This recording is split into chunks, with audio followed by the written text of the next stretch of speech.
हलवे का नाम सुनते ही याद आता है कि चम्मच से हलवा खाया जाता है, लेकिन आज का हलवा जिसे हम बॉम्बे आइस हलवा कहते हैं वो चीज स्लाइस जैसा लगेगा।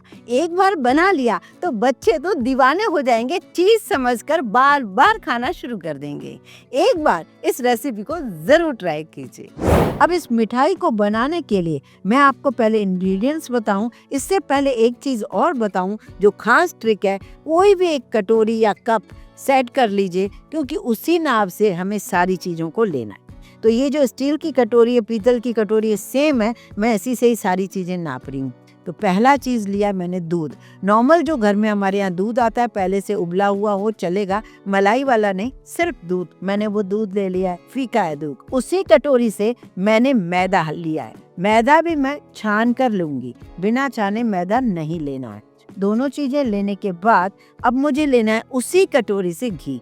जी हाँ, सेम सारी चीजें एक बराबर। चौथी चीज मुझे लेनी है चीनी। चीनी को मुझे डबल क्वांटिटी में लेनी है, मतलब मार्केट में होता है जैसे एक कटोरी आपका आटा है, एक कटोरी दूध है, एक कटोरी आपके पास घी है, तो 2 कटोरी चीनी। पर मैं चीनी कम डाल रही हूँ, मैं 1.5 कटोरी चीनी डाल रही हूँ, क्योंकि घरों में हम ज़्यादा मीठा खाना पसंद नहीं करते। वो लोग चीनी इसलिए ज़्यादा डालते हैं जिससे जल्दी जल्दी सूखती जाए। मिठाई बनाने के लिए आपको क्या करना होगा, एक कढ़ाई लेना है, लेकिन गैस चालू नहीं है। अब मैं पहला इंग्रेडिएंट इसमें डाल रही हूँ, ये देखिए, मैदा और चीनी, दोनों चीज़ों को मिक्स किया। अब तीसरी चीज़ मैं डाल रही हूँ घी, चौथी चीज़ डाल रही हूँ मैं दूध।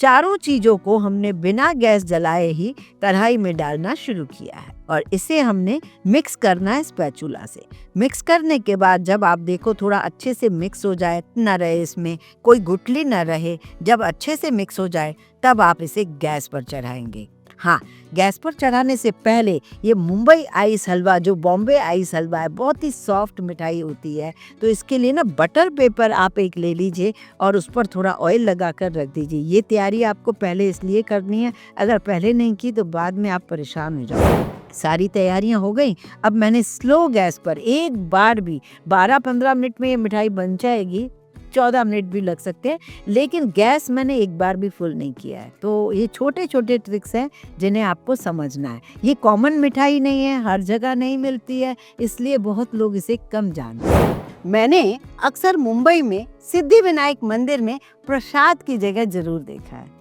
कई बार मन था इसे बनाऊंगी, आज मैंने ये अपनी इच्छा पूरी कर ली। और इतना टेस्टी, इतना आसान है इसे बनाना, क्योंकि सारे ट्रिक्स जब मैं आपको भी दूंगी आपके लिए भी बड़ी आसानी हो जाएगी इसे बनाना।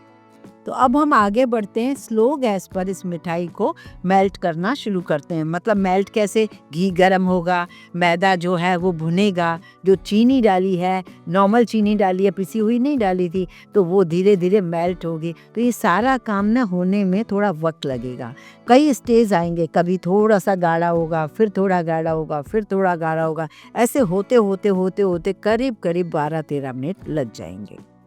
जब 12-13 मिनट लग जाए, ऐसे लम टाइप हो जाए, तब आप एक थाली में थोड़ा सा ऑयल लगाकर इसको थोड़ा फैला के देख लो, या फैला के देख लो गरम है तो, या फिर ठंडा होए तो थोड़ा गोला बना के देख लो। जब गोला बन जाए मतलब समझिए कि आपकी मिठाई तैयार है। बस 1 मिनट उसके बाद और पका लो। एक और तरीका है इस मिठाई को देखने का, जब आप पलटाओगे तो शुगर है ना, जैसे व्हाइट कलर की कैरेमल बन रही है तो शुगर आपको ऐसे दिखेगी, जैसे कैरेमल टाइप, जाली टाइप शुगर की दिखेगी। बस यही पहचान है कि मिठाई आपकी तैयार है। अब बटर पेपर क्योंकि हमारे पास लगा हुआ है, तो हम क्या कर रहे हैं पता है, हम ना बटर पेपर के ऊपर आधा पोर्शन मैंने डाल दिया और उसे मैं अभी चलाऊं इससे पहले मैं इसके ऊपर पेपर रख रही हूँ ताकि सूखे नहीं। और जो दूसरी मिठाई है जो कढ़ाई में है, उसमें मैंने केसर वाला दूध डाल दिया। अब केसर वाला दूध डाल के भी छोड़ना नहीं है, गैस बंद कर देना है और उसको चला लेना है, बस केसर उसमें मिक्स हो जाए।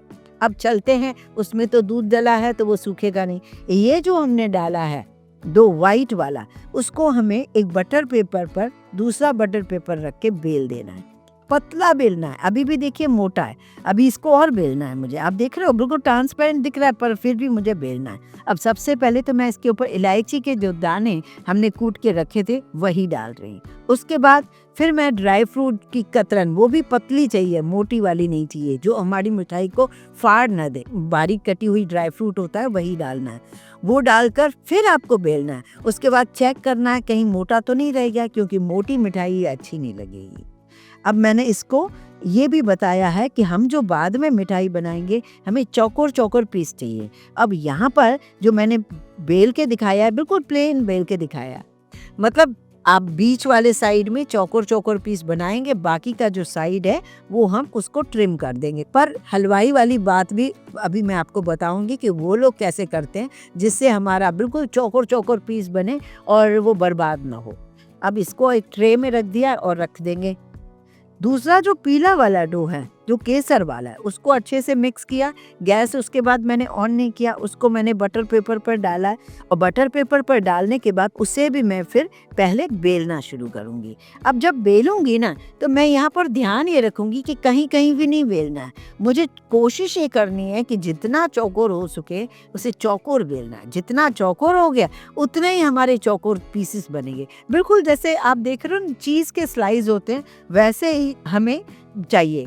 चौकोर बेला है और कोशिश करिए इधर से मिटाकर इधर ठीक किया, इधर से मिटा के इधर ठीक किया, ताकि उसे टोटल मैं चौकोर कर सकूं। वो भी मैंने सारा बटर पेपर पे ही किया है। अब उसके ऊपर भी मैंने ड्राई फ्रूट डाला है। थोड़ा तो केसर दिख ही रहा है और ड्राई फ्रूट भी डाला है, और ड्राई फ्रूट पतला वाला ही है। ये देखिए थोड़ा सा ड्राई हो गया है तो मुझे डर नहीं लग रहा है। बिना बटर पेपर के ही मैं इसको बेल पा रही हूँ।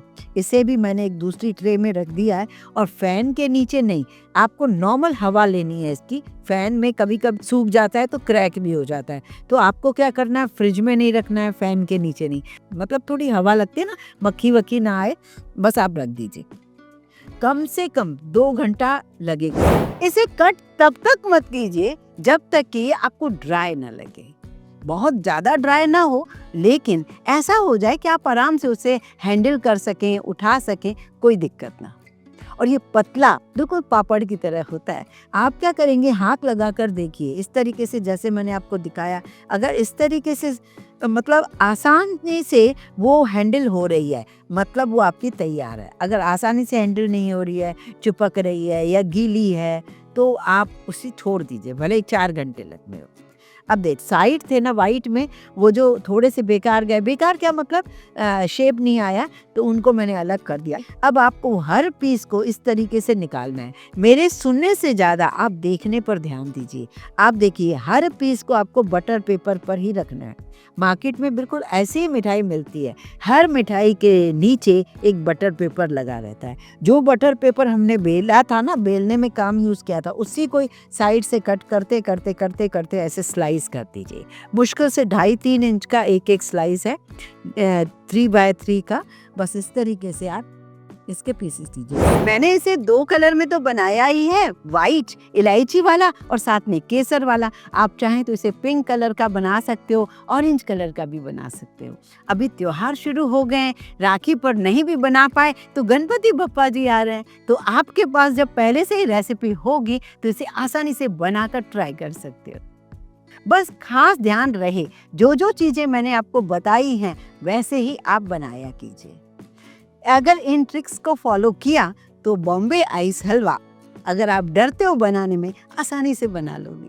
अब जैसे येलो है ना, येलो क्योंकि चौकोर है, उसका ज़्यादा नुकसान नहीं हुआ, तो आसानी से बहुत सारे येलो पीस बन जाएंगे। अब देखिए आप चाहें तो इसी पर ही डायरेक्ट काटते जाएं बटर पेपर के साथ, वो मज़ा नहीं आएगा। आपको धीरे करछी से निकालते जाना है, हर बटर पेपर पर इस तरीके से स्लाइस बनते जाना है।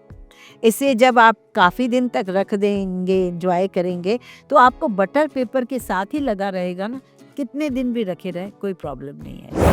क्या ये मुंबई आइस हलवा, जिसे बॉम्बे आइस हलवा भी कहते हैं, आपके यहाँ मिलता है? आपने कभी खाया है, इसे ट्राई किया है? कमेंट करके मुझे ज़रूर बताइए। और बनाने के लिए बस जरा से भी जल्दबाजी मत कीजिए, सिर्फ वीडियो को ध्यान से देखिए, परफेक्टली आपके यहाँ भी ये मिठाई बनेगी।